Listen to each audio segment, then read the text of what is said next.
Mother of the Buddhas, Lex Hixon.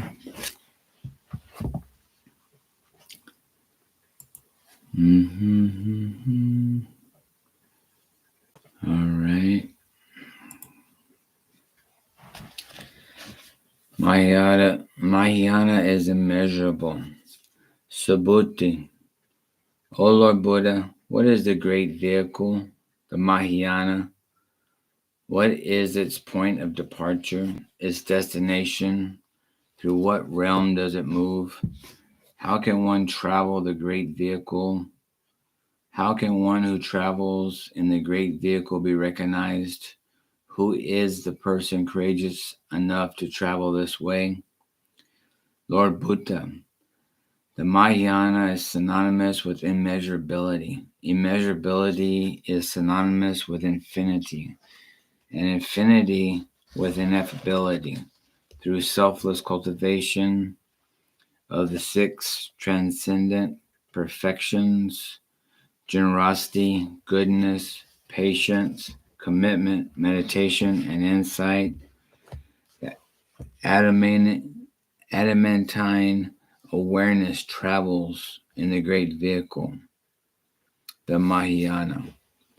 Its point of departure is the triple world, which is comprised of the realm of desire form, the realm of sublime form, and the formless realm, and which contains all possible manifestation. Its destination lacks the slightest separate self-existence.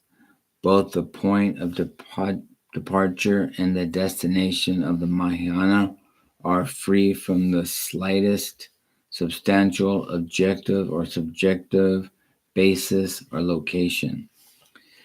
The courageous diamond being, the bodhisattva who travels in this vehicle of immeasurability, is therefore traveling nowhere, nor is there any separate traveler, nor does this uncontainable vehicle move through any substantial realm. Simply by its perfect freedom from all notions of location, substance, or limitation, the Mahayana already abides in omnipresence and omniscience.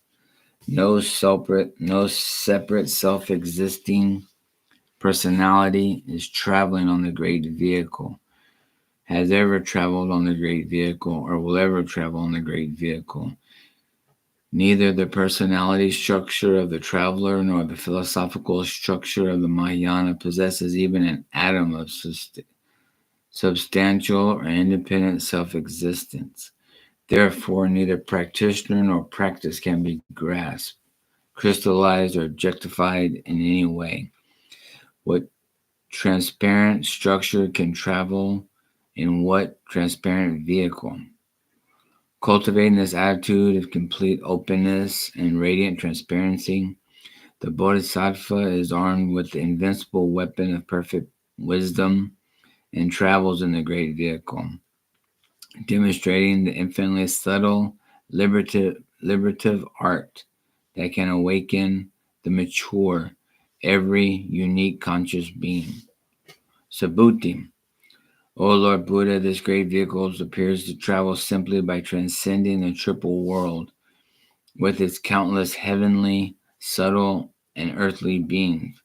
Mahayana is like boundless space. Therefore, it is called great, immeasurable, and ineffable. As with the universal space, so within the vehicle of immeasurability, there always remains room for an incalculable number of conscious beings. No one can perceive or conceive the coming or the going of this great vehicle, nor does it abide anywhere. Thus, no one can discover any beginning or ending of Mahayana, nor even any present state of being called Mahayana. Nonetheless, Mahayana always remains identical everywhere. Because of this wondrous, all-embracing nature, it is called the great vehicle. Lord Buddha, Beautifully expounded, Subhuti. This is precisely Mahayana, the wonderful vehicle of the Bodhisattvas, the diamond beings who travel thus, not only will someday reach, but have already reached total awakened omniscience. Subhuti, the powerful transmission of Buddha nature speaks through me, O Lord, so my words are never inadequate to perfect wisdom. Not only is Mahayana immeasurable and ineffable, Bodhisattvas are ineffable as well. These diamond beings cannot be approached from where they begin or from where they end, nor at any point between. Why? Because of their personal form, feeling, and consciousness of the Bodhisattva is equally boundless, divisionless, and ungraspable as the open expanse of the great vehicle. Bodhisattvas never entertain the idea a bodhisattva is a particular personal form or personal consciousness. No such conception or experience can exist independently, and therefore the existential status of the bodhisattva cannot be grasped, formated, or entertained in any way. In every possible mode of clear penetration, I have never apprehended any subjective or objective structures which could be constituted a bodhisattva. I do not encounter, O Lord, any separate form of existence to which the term bodhisattva or Mahayana could point. Neither do I apprehend any separate existence that it could be called Prajnaparamita or perfect wisdom. Much less do I apprehend some separate state of omniscience, which is the fruit of perfect wisdom. Therefore, what apprehended structure called a bodhisattva should I instruct and encourage, and in what unapprehendable structure called Prajnaparamita? Buddha, Bodhisattva, Prajnaparamita, these are merely abstract terms composed of certain sounds and letters coordinating with certain conventional perceptions and conceptions. What they point at has never substantially come into being. What they indicate is an uncreated, hence ungraspable, unthinkable presence. The same is true of the term self and universe. Although we speak conventionally about the personal self, assuming that we encounter it constantly, no self with separate identity of any kind has ever come substantially into being. That all structures and processes have never been created simply means that they appear vividly and function coherently without possessing any independent essence that could be isolated, grasped, or formulated in any way. How can I instruct entourage a student who has never come into being in perfect wisdom, which never comes into being? How can there be any teacher of Prajnaparamita, since neither Buddha nor Bodhisattva has ever substantially come into being? When this most radical truth is unfolded to an aspirant without causing the slightest fear or anxiety, then one can know with confidence that the aspirant is a bodhisattva, an adamantine awareness which flows as perfect wisdom. With each breath, thought, and perception, bodhisattvas investigate and meditate on Prajnaparamita, mother of the Buddhas, spontaneously receiving her healing and illuminating energy and lovingly transmitting this energy of awakening to all conscious beings. When investigating and meditating on all structures of relativity with wisdom, there is no direct or indirect approach to or through any personal form, personal feeling, or personal consciousness. There is no going forth of any kind. There is no reviewing of how forms appear to arise or how they appear to be destroyed. The absence of substantial creation of any form is not different from the radiant, transparent, harmonious, and coherent functioning of all forms. Thus, absolute openness and relative functioning are not divided. They are not two alternative dimensions, but utter simplicity. If one labels and therefore experiences this expansive simplicity as material form and personal consciousness, one is absolutely numbering and labeling that which has no multiplicity and no identity. The Buddha investigates and meditates upon all structures, processes, and dimensions as simplicity, and therefore does not approach or even encounter any substantial form or independent state of consciousness. Shariputra. If I am able to follow this subtle presentation by my Reverend Brother Saputi, the Bodhisattva too is that same indivisible, unthinkable simplicity which has never been created and which therefore never substantially comes into being in any way. But if this is true, how can we speak of the Bodhisattva going forth on what is called the most noble and difficult pilgrimage, enduring such suffering and lovingly performing such sacrifice for the successor liberation and enlightenment of all conscious beings? Subhuti. I do not entertain the slightest expectation of discovering even a trace of some person who goes forth on a noble and difficult pilgrimage, or who goes forth in any sense at all. The practitioner who projects notions of nobility or difficulty is not an awakened bodhisattva. No one who is limited by any perception of difficulty can even for an instant work to bring about the well-being and total illumination of an infinite number of conscious beings, desperately entrapped by intrinsicity and its consequent suffering. Awakened bodhisattva operate in precisely the opposite manner.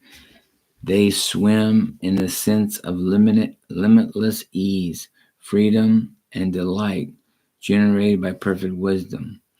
They are imbued with a tender love that regards all conscious beings in the universe without exception as their beloved parents or cherished children.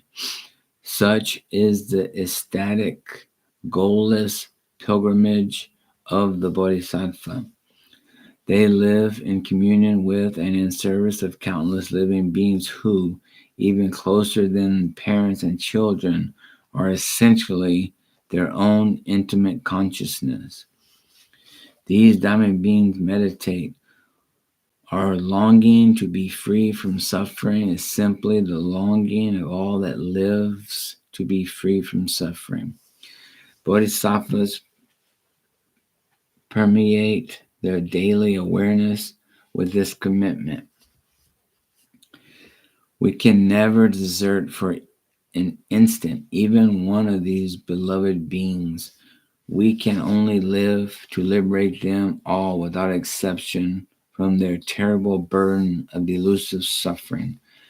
We can never generate the slightest thought of hatred or even irritation towards any of these precious beings, even though they may torture or destroy our bodies during 100 consecutive lifetimes.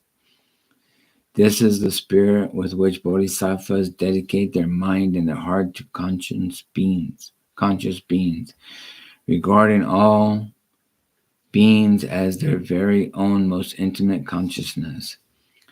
One who exists solely as this boundaryless mind and heart of wisdom and love will not perceive difficulties simply because one never perceives separation, substantiality, or limit. The ease, freedom, and delight of Mother Prajnaparamita flows through the awareness of the Bodhisattva, a constant reminder that no personal self exists substantially or independently, just as no apparent structure of the universe exists substantially or independently. This principle of ontological transparency applies to every subjective or objective structure or process that can possibly be experienced by any consciousness. Thus, the concentrated heart of love is identical with the clear mind of transcendent insight. There is no substantial coming into being of any difficulty or nobility. Just there is no substantial coming into being of any bodhisattva, pilgrimage, or path. Sariputra.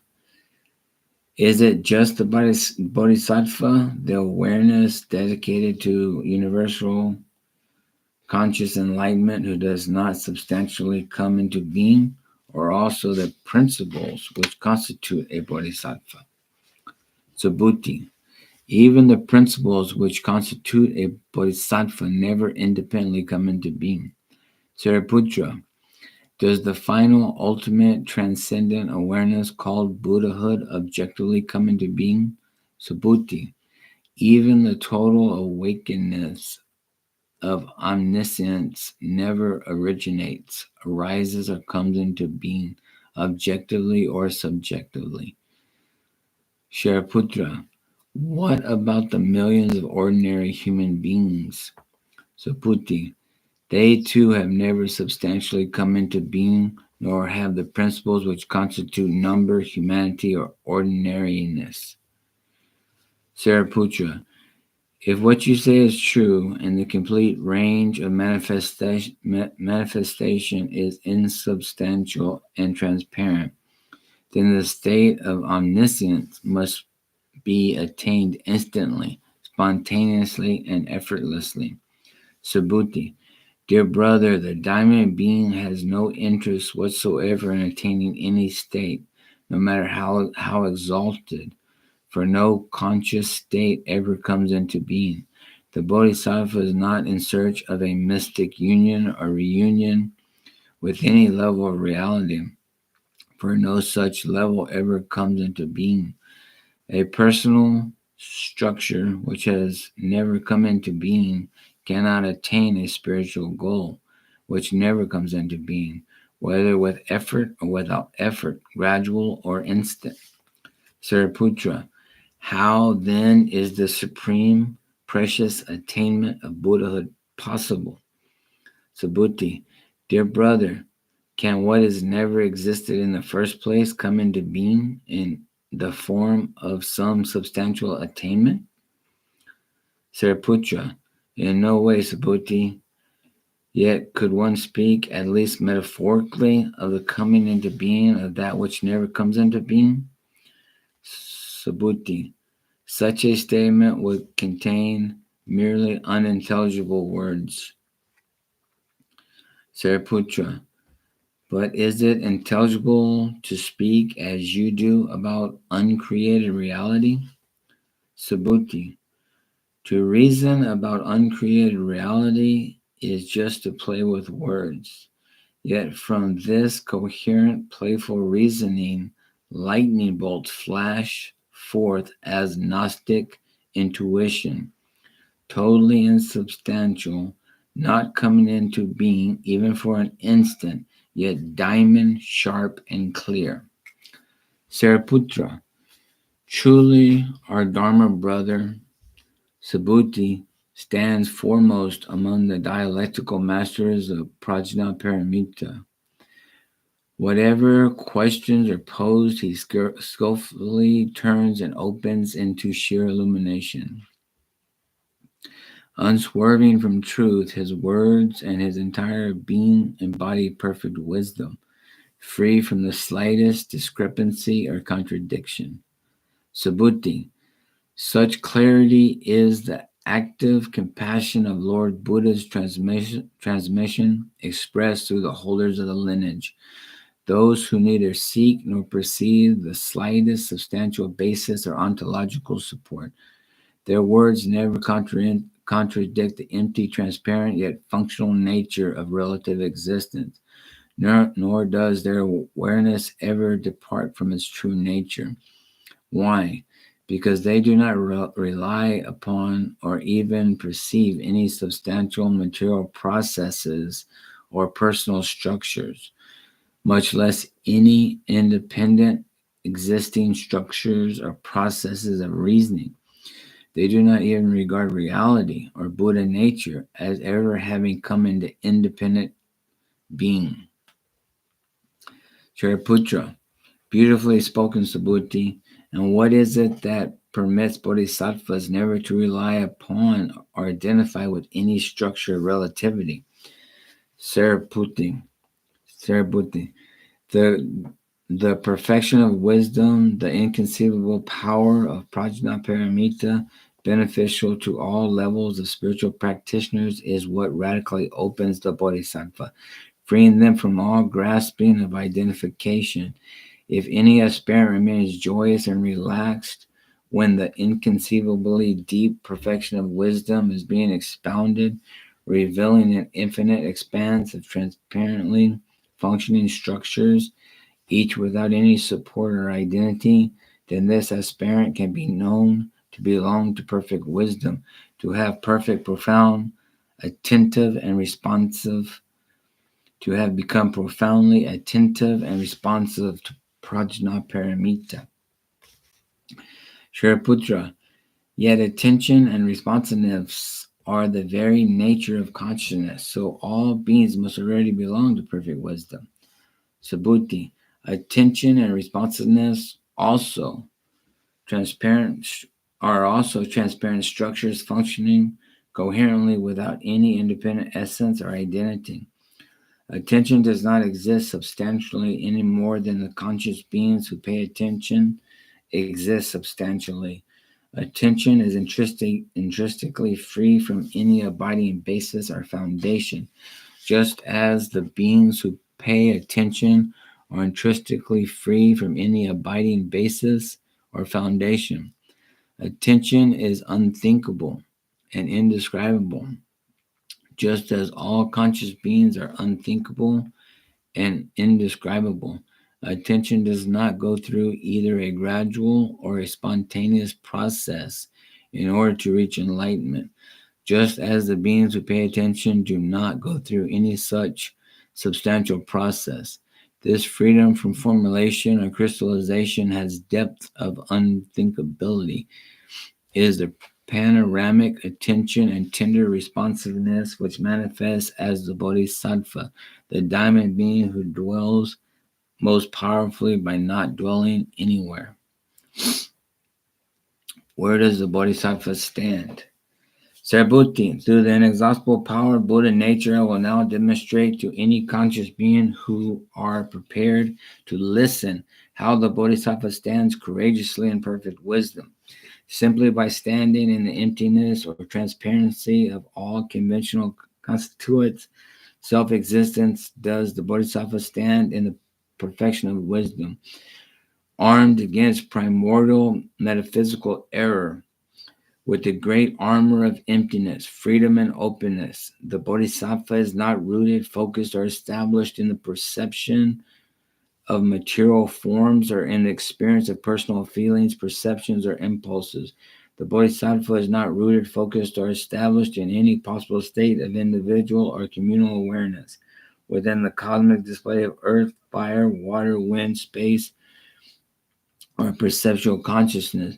The bodhisattva is not rooted, focused, or established in the practice of mindfulness or contemplative disciplines, nor in their fruits or supernormal powers. The bodhisattva is not identified with exalted levels of spiritual path, including Gnostic sainthood or solitary sagehood, or even with the supreme goal of Buddhahood.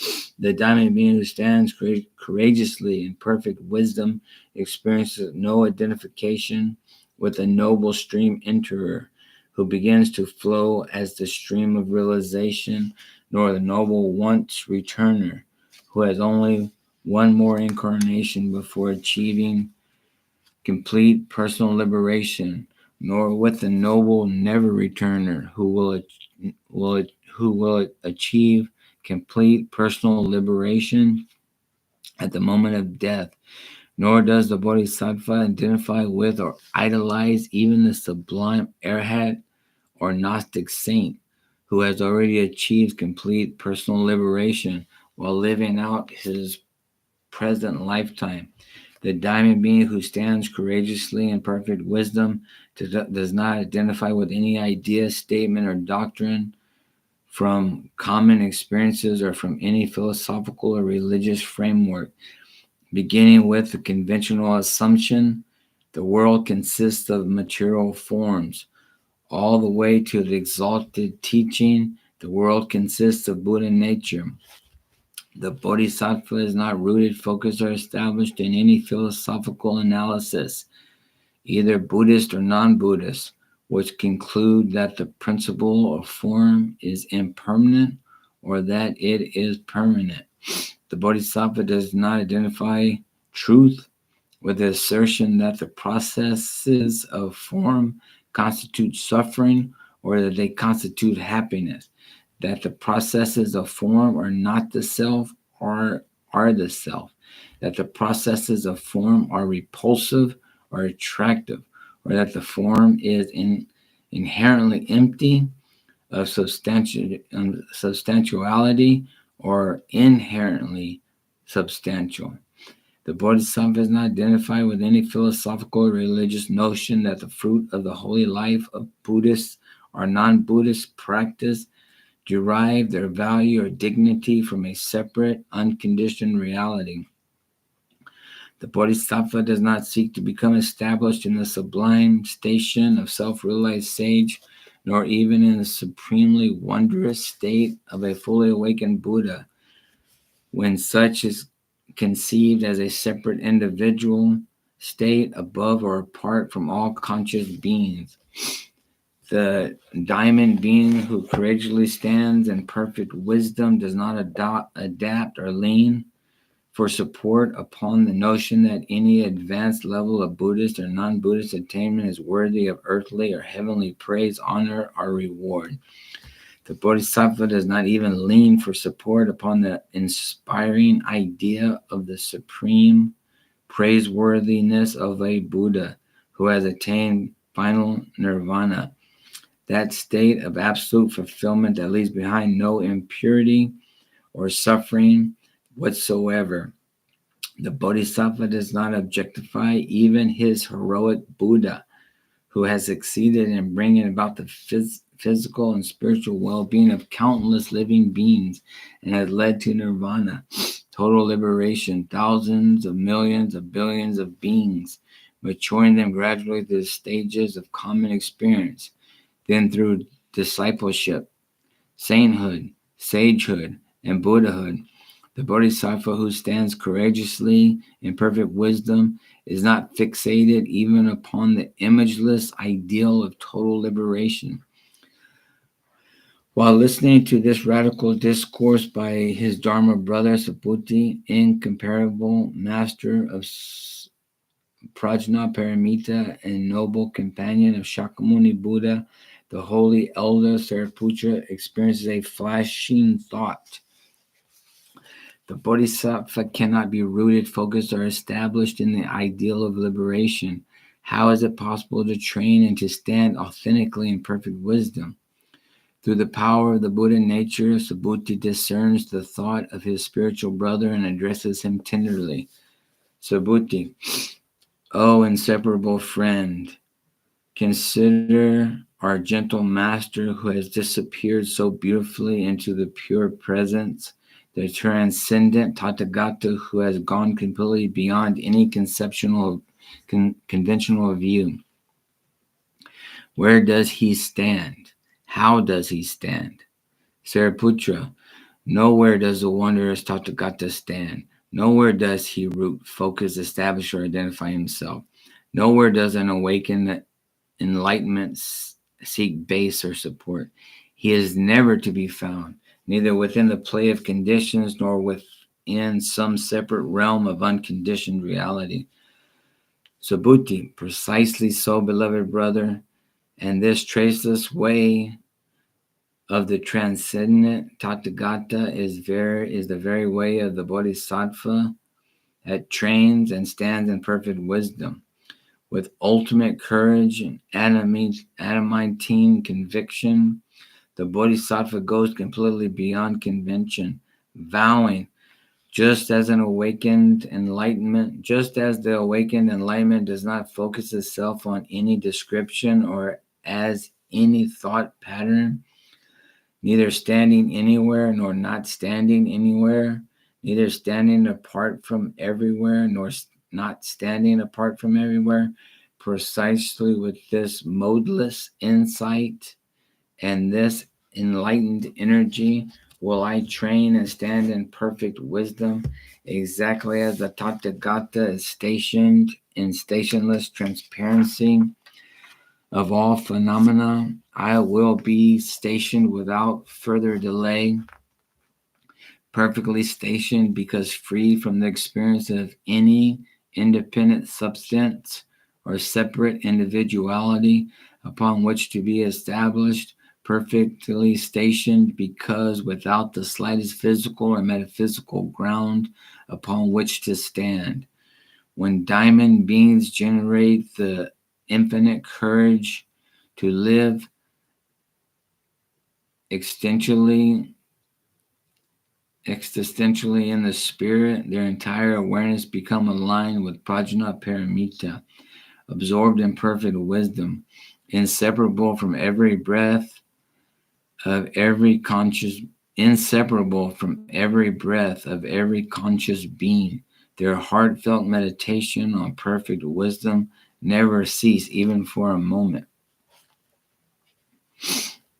Unthinkable and undefinable. He fully realizes Master Perfect Wisdom. The Venerable Subhuti queries his supreme guide and illuminator, the radiant Buddha. Subhuti, O Lord Buddha, when the conventional mind speaks about the Bodhisattva, the one committed to universal conscious enlightenment, to what substantial independent being does this term refer?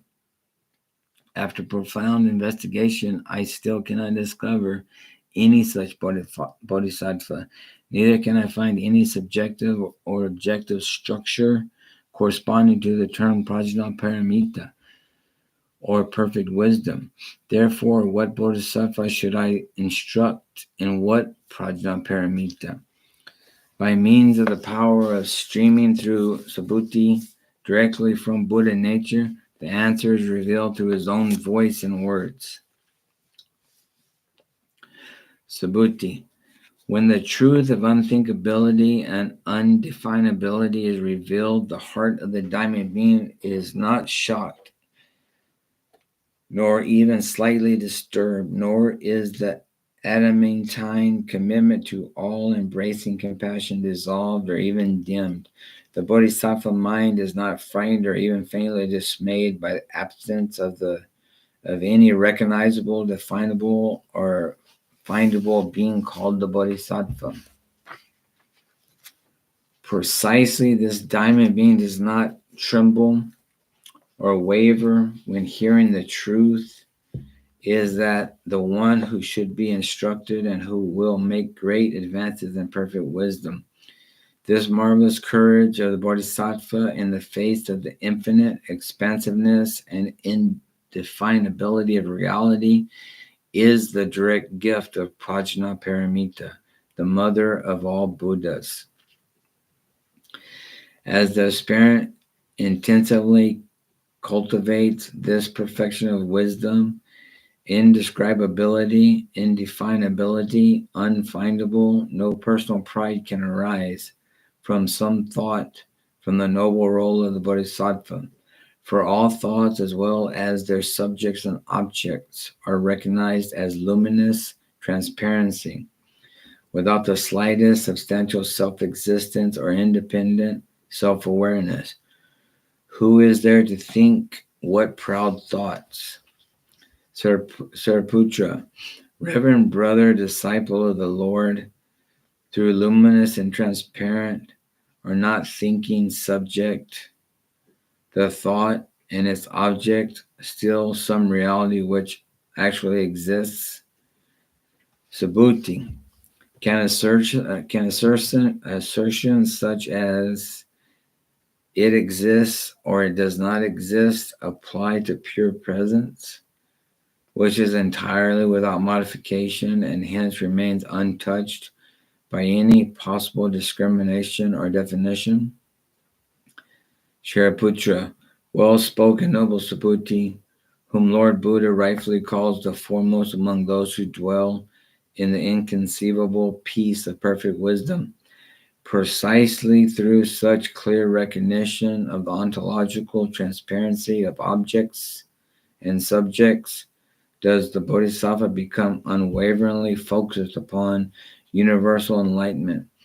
There is no possibility of losing this focus because the diamond being is ceaselessly engaged in perfect wisdom with the entire process of thought and perception. There is nothing other than Prajnaparamita.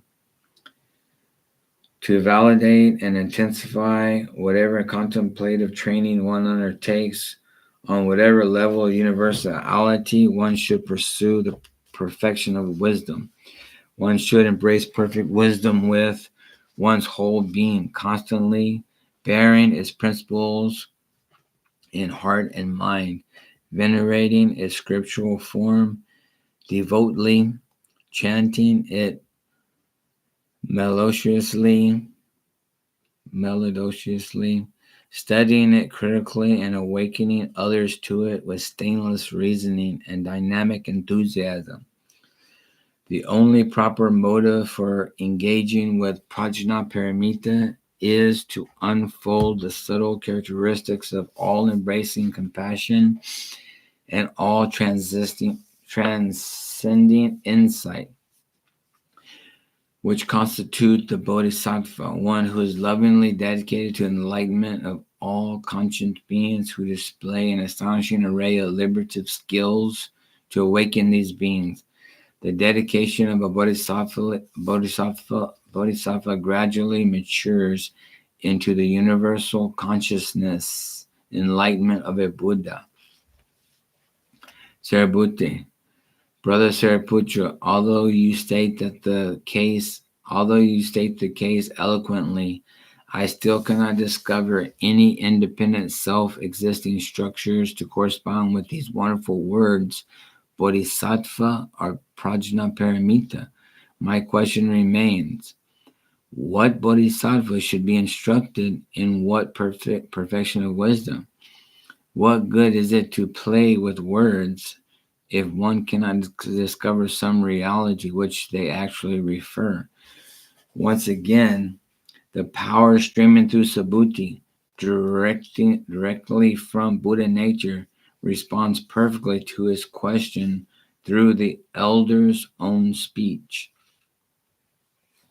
Subhuti, the reality which these and all other terms refer is ungraspable and inconceivable, possesses no physical or metaphysical existence. The spiritual aspirant who does not become even subtly anxious when this unthinkable depth of perfect wisdom is evoked should be recognized as already a bodhisattva immersed in Prajnaparamita, authentically established in truth by being free from any personal claim to truth. The adamantine awareness who flows as perfect wisdom does not define, formulate, and therefore experience reality in terms of personal forms, personal feelings, or personal consciousness. This would be the way of a personality and not the way of Prajnaparamita. Whoever remains crystallized as personality cannot melt and flow as the perfection of wisdom. Spontaneous and selfless flow alone is the authentic practice of Prajnaparamita, while remaining a separate personality, constantly attempting to grasp and to define the ungraspable and the indefinable, one can never blossom into the omniscience, which is total awakeness. Prajnaparamita never attempts to grasp or to define what is. Prajnaparamita can never be grasped or defined. With selfless freedom and openness alone can the bodhisattva truly flow as perfect wisdom. The transcendent light of the diamond being is called the vision, which simultaneously sees and sees through all subjective and objective structures without remaining to grasp or even to encounter them. This Gnostic vision is limitless, unwavering, sublime. It is not attained by any aspirant whose practice is even partially sustained by motives of self-service and self-liberation. Obviously, omniscience cannot be grasped. By its very allness, it is precluded from possessing any particular mark, sign, or limit which the mind might actually cognize or even attempt to cognize.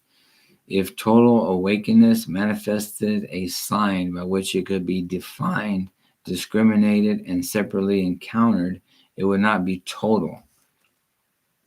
One should generate adamantine faith and confidence in omniscience, which participates in omniscience directly. Never regard it through any limited focus whatsoever. One should not attempt to locate omniscience anywhere without the processes within the processes of personal form, personal feelings, and personal consciousness, nor outside or beyond these processes as some separate reality other than form, feeling, and consciousness. The omniscience or total awakeness of Buddhahood can simply not be located or formulated. Taken as a sole guideline to the true nature of all structures, which is the absence in them of any substantial self-existence, one should generate powerful conviction concerning the essential selflessness and signlessness of what is, so as no longer to assume, even unconsciously or instinctively, the independent self-existence of any structure which one might then attempt to grasp, isolate, cognize, and encounter separately. One should not attempt to encounter separately some state of final release or nirvana, because desiring or even acknowledging final release implies that there exists some independent structure of consciousness which is released at a certain moment. There is only the Prajnaparamita.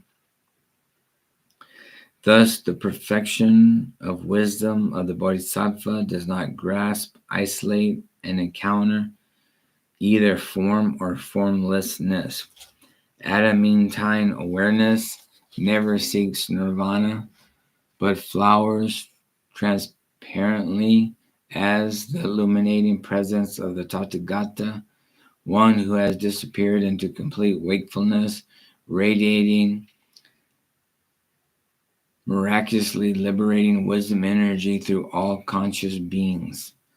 The courageous practitioner who gauges in this perfection of wisdom meditates ceaselessly on its transparency and always recalls the ontological transparency of the one who gauges in it, a transparency which possesses absolutely no self-existence, no solidity, no limits, and which therefore cannot be grasped or even subtly apprehended in any way. When these most radical teachings do not evoke anxiety or even slightly disconcert the mind, then the aspirant can be known as already authentically immersed in Prajnaparamita.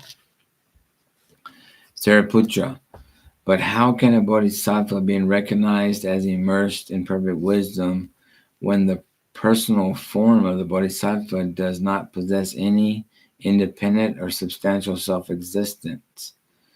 When even the wisdom of the bodhisattva does not possess independent or substantial self-existence, when omniscient or total awakeness does not possess even a trace of independent or substantial self-existence.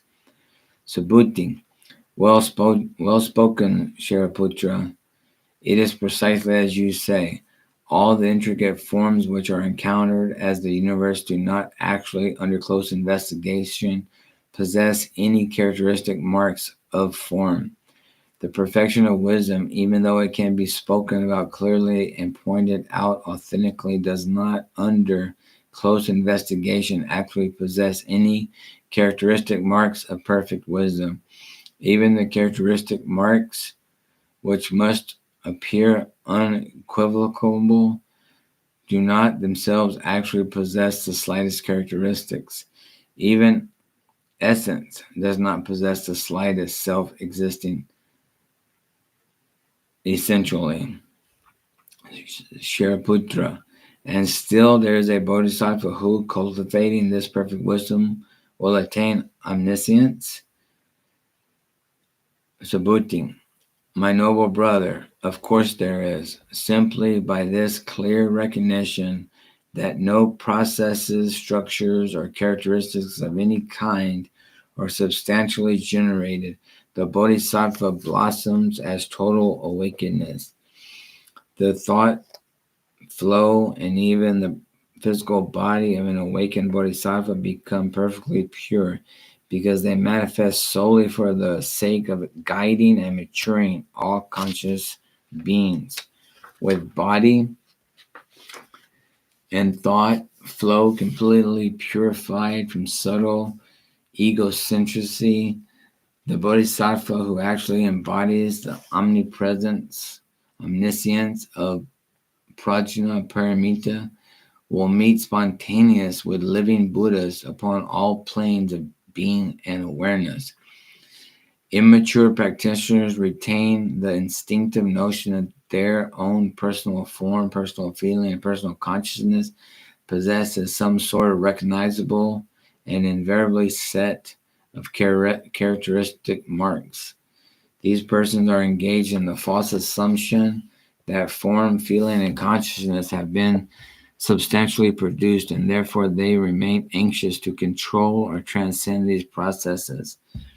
Immature practitioners can even become entrapped by self-consciously proclaiming the doctrine, form is empty, or by the self-involving notion, I am practicing Prajnaparamita, thereby giving play to false suppositions concerning a separate self-existence.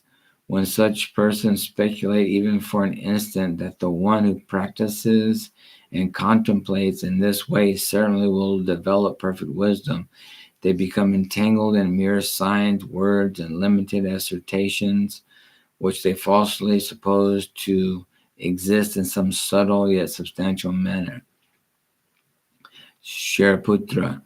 Given the intense rigor of your analysis, Reverend Brother, how can a bodhisattva be consciously committed to the practice and contemplation of Prajnaparamita?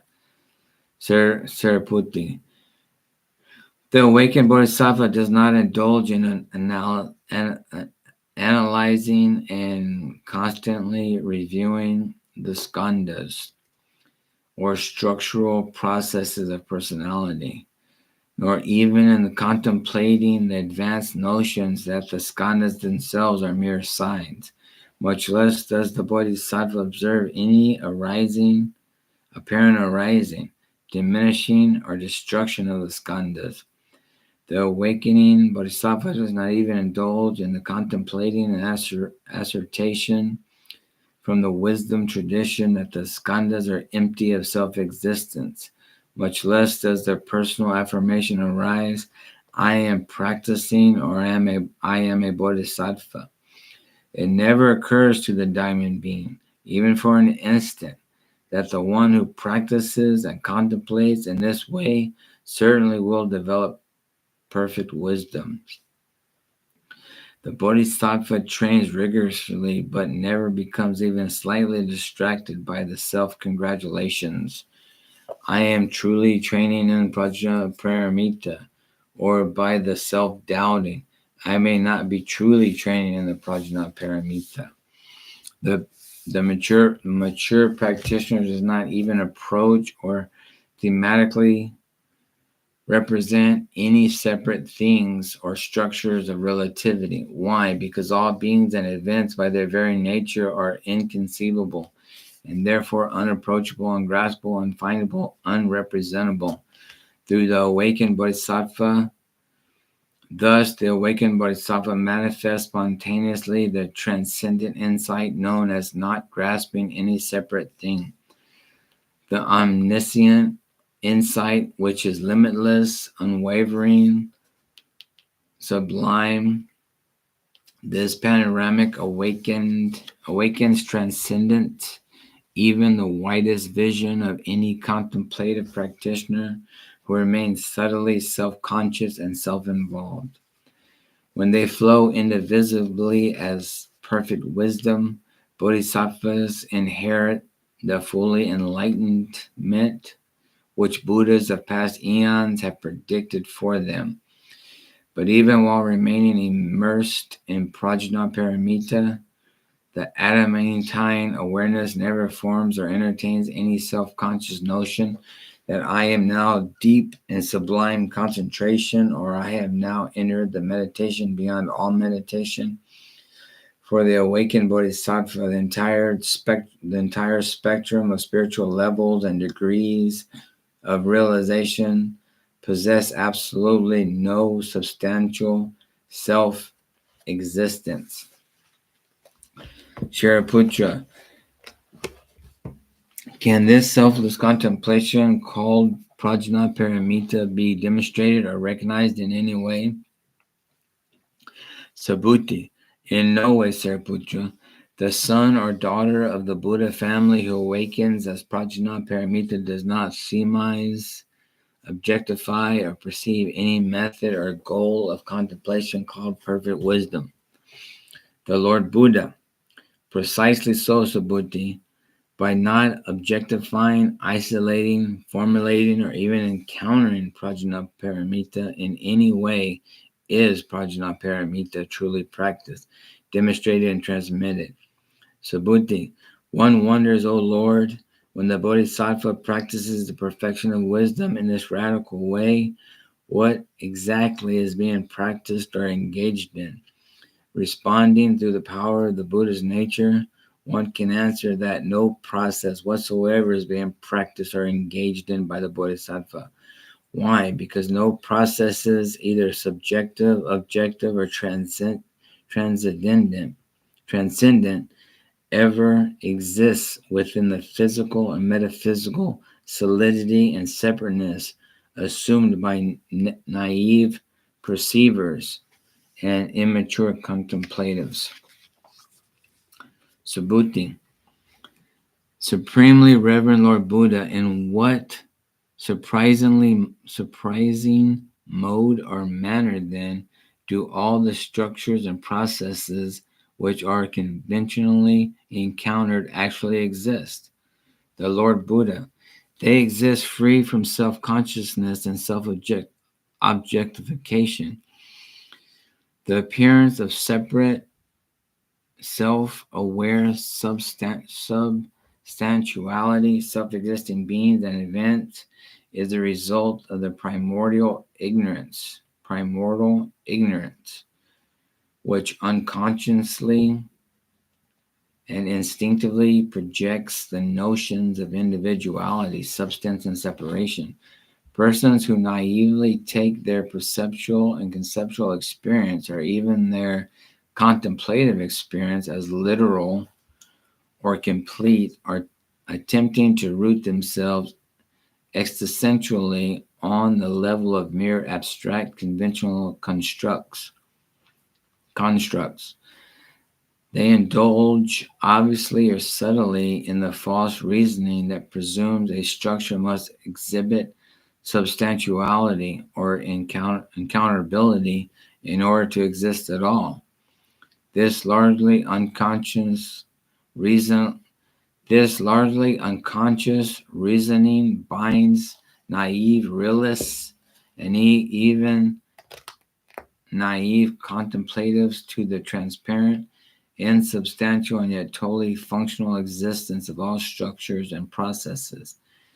forcing such persons to live instead within complex sets of worldly or religious abstractions and conventions which they presume to be solid, findable, and therefore real.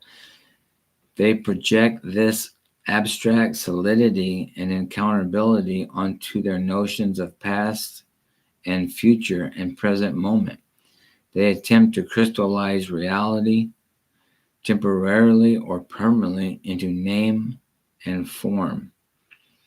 Although these constructions or structurings of personal and communal consciousnesses do not possess the slightest degree of self existence, they nonetheless veil the path of insight and spiritual path, which reveals ontological openness, freedom, and radiant transparency of what is. Whether worldly or religious, naive receivers cannot awaken from this veiled awareness, which is the triple world of mundane form, sublime form, and formlessness. They remain asleep to the pure presence or total awakeness, which constitute all worlds and dimensions. The fundamental ignorance which they take to be their own direct, reliable experience is simply the naivete of the conventional habitual mind. These persons need to develop faith and confidence in the radical teachings of Prajnaparamita. The bodhisattva is one who no longer naively or literally accepts any of the innumerable constructs of consciousness to be self-existent. Shariputra, O Lord Buddha, when bodhisattvas cultivate this radical insight of perfect wisdom, are they cultivating omniscience? Lord Buddha, the diamond being never converts or cultivates the omniscience of Buddhahood. The very attitude of non-cultivation reveals all possible structures, from sense objects to Buddhas, to be ontologically transparent. This radiant transparency, in turn, is simply the total awakeness of all Buddhas. The awakened bodhisattva thus becomes immersed in omniscience and spontaneously blossoms as omniscient. Subhuti, O Lord, how can a dream person, an imaginary person, or a fictional person become immersed in omniscience and blossom as omniscient? Lord Buddha, consider carefully, most brilliant Subhuti. Is the dimension of objective form separate from the dimensions of dream or imagination? Subhuti, no, Lord, because all dimensions of experience are completely interrelated and interdependent. Lord Buddha, consider also, Subhuti, is the being who is committed to universal enlightenment, the bodhisattva, some super substantial existence outside the insubstantial structures of consciousness? Subhuti, no, Lord, because there is in reality no substantial self-existence of any description whatsoever, whether bodhisattva or naive person, dream person, fictional person. Although the strange sense of being a dream character often arises spontaneously in a bodhisattva's awareness, none of the constructs of consciousness possess the slightest degree of independent self-existence, whether they be sense organs, sense objects, complete personality, or entire universes. Sariputra, O sublime Lord, will not those who have only recently committed themselves to the Bodhisattva way become unsettled or even despondent when they hear you teaching about the unthinkable and unfindable existential status of the Bodhisattva? Lord Buddha, beginners will become unsettled or despondent only if they hear these teachings of radical insight from immature or nihilistic teachers who have the same distracting and disintegrating effect on the mind as bad worldly companions.